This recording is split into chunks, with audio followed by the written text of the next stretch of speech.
আজ সকালে সুসমাচার আমাদের কোনো গির্জার ভেতরে আমন্ত্রণ জানায় না, কোনো জনসমাবেশের মাঝেও নয়। তবে এটি আমাদের কোথায় নিয়ে যায়? একটি তটরেখায়, একটি শান্ত অগ্নিকুণ্ডের পাশে, গালিল সাগরের তীরে। আর সেখানে কে আছেন? যিশু দূরবর্তী নন, কোনো দাবিও করছেন না, বরং অপেক্ষা করছেন।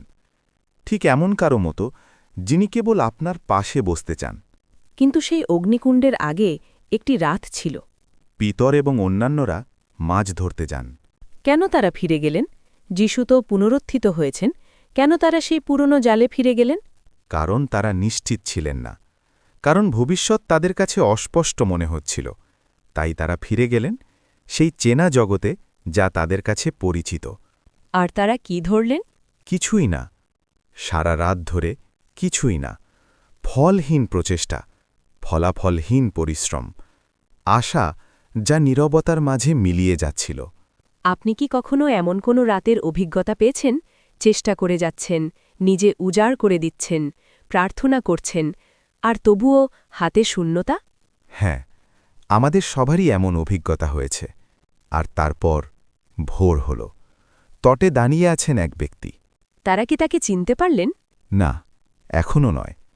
তিনি মৃদু স্বরে ডেকে বললেন, বাছারা, তোমরা কি কিছু ধরতে পেরেছ?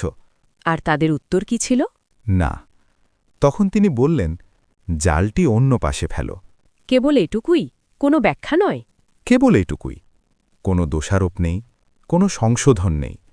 আছে কেবল পুনরায় বিশ্বাস করার একটি শান্ত আমন্ত্রণ।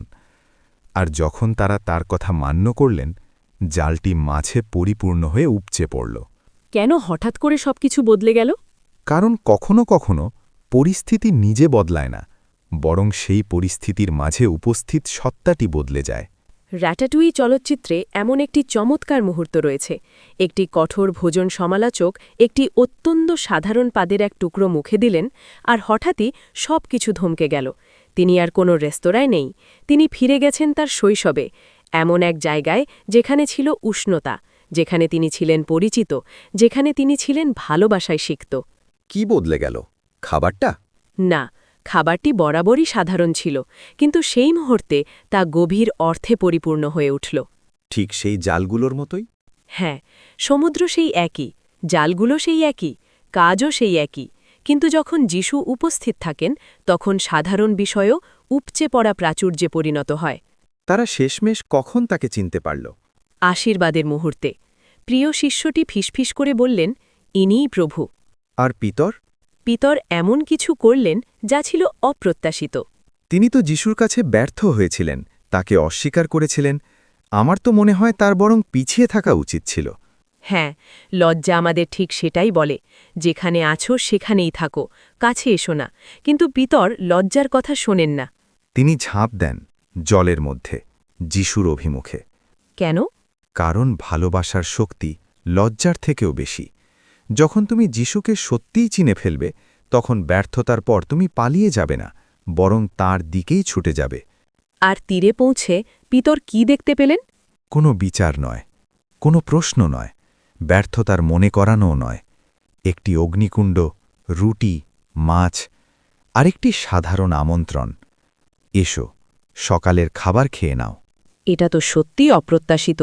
এটাই হলো অনুগ্রহ। যাকে আমরা অস্বীকার করেছিলাম তিনিই আমাদের আহার করান।